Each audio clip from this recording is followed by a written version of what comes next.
Assalamualaikum warahmatullahi wabarakatuh. Salam sejahtera untuk kita semua. Perkenalkan, saya Dr. Isra Namira, peserta pelatihan dasar CPNS tahun 2026 angkatan 21. Baiklah, di sini saya akan berbagi pengalaman terkait pembelajaran pada agenda 1, yaitu mengenai sikap dan perilaku bela negara. Pembelajaran dilakukan secara distance learning, yaitu pembelajaran yang dilakukan secara sinkronus dan asinkronus. Adapun pembelajaran sinkronus adalah metode pembelajaran yang dilakukan pada waktu yang sama atau real time. Dalam metode ini, mentor dan peserta berinteraksi dan berkomunikasi secara langsung melalui ruang virtual. Sedangkan pembelajaran asinkronus merupakan metode pembelajaran mandiri yang memungkinkan peserta mengakses materi dan berinteraksi tanpa hadir di waktu yang sama. Selama mengikuti pembelajaran, saya memperoleh pemahaman yang lebih mendalam mengenai pentingnya bela negara sebagai landasan dalam menjalankan peran sebagai aparatur sipil negara.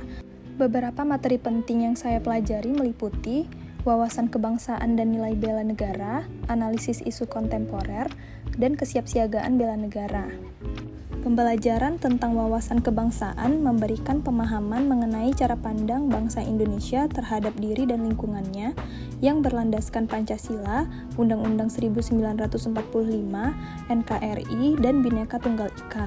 Sementara itu, nilai-nilai kebangsaan mengajarkan pentingnya persatuan, toleransi, gotong royong, menghargai keberagaman, serta menempatkan kepentingan bangsa dan negara di atas kepentingan pribadi maupun golongan. Adapun nilai-nilai dasar bela negara, yang pertama adalah cinta tanah air, kemudian setia pada Pancasila sebagai ideologi negara, kesadaran berbangsa dan bernegara, rela berkorban untuk bangsa dan negara, serta kemampuan awal bela negara. Kemudian kami juga mempelajari analisis isu kontemporer yang berkembang di masyarakat serta dampaknya terhadap penyelenggaraan pemerintahan dan pelayanan publik. Adapun metode yang digunakan untuk menganalisis isu yaitu dengan menggunakan metode APKL, yaitu aktual, problematik, kekalayakan, dan juga layak, serta metode USG, yaitu urgensi, seriousness, and growth. Lalu metode Fishbone digunakan untuk menemukan suatu akar masalah dalam sebuah isu. Kemudian kesiapsiagaan bela negara.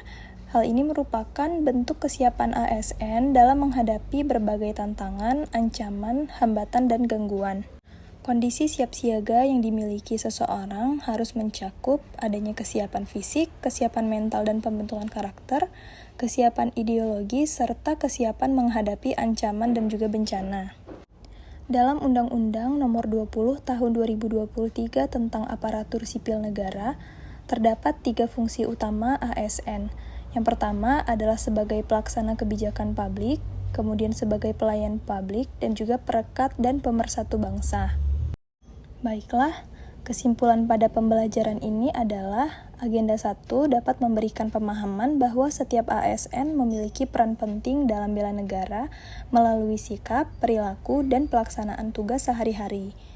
Nilai bela negara seperti cinta tanah air, sadar berbangsa dan bernegara, setia kepada Pancasila, rela berkorban, serta memiliki kemampuan awal bela negara menjadi landasan dalam menjalankan profesi ASN. Melalui pembelajaran ini, peserta mampu menunjukkan integritas, disiplin, tanggung jawab, serta kesiapsiagaan dalam memberikan pelayanan kepada masyarakat dan menghadapi berbagai tantangan sebagai ASN.